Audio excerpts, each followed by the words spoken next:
From Umoja with Love has sparked a lot of controversy, so I decided to clarify this before the album itself is finished. Listen to this. It's interesting how people who find it easy to fit in find it hard to stand out. It's quite ironical that the place you live in doesn't necessarily predict how you'll turn out. Let me quote words I've heard a lot from my mother's mouth. Running away from a problem isn't the solution to it. By the way, you're listening to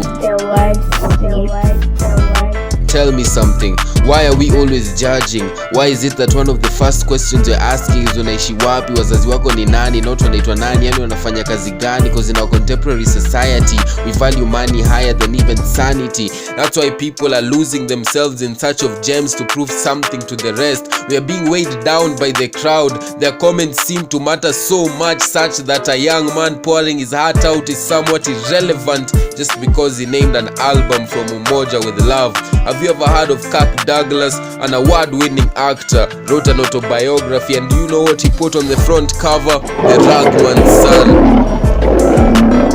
Let me go back in time a bit further. You've all heard of Abraham Lincoln. Do you know which job was done by his father? He made shoes for a living, and Lincoln still acknowledged him. He was no pretender. Even Jesus' earthly father was a carpenter, just in case you don't remember. But their works are engraved in people's hearts forever. Listen, I don't want to be remembered for where I lived.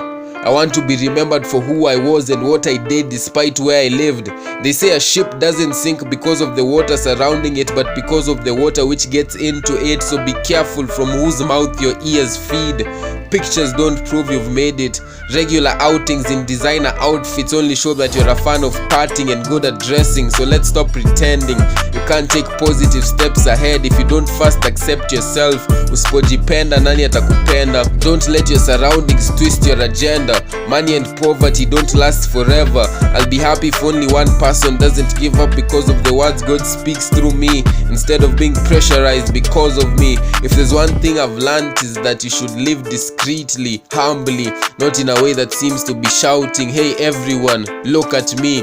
Also, don't be ashamed of what you do or don't have. Make do with what you have and put God first. The rest will work out. That's it. My time's up. Once again, from Umoja with Love.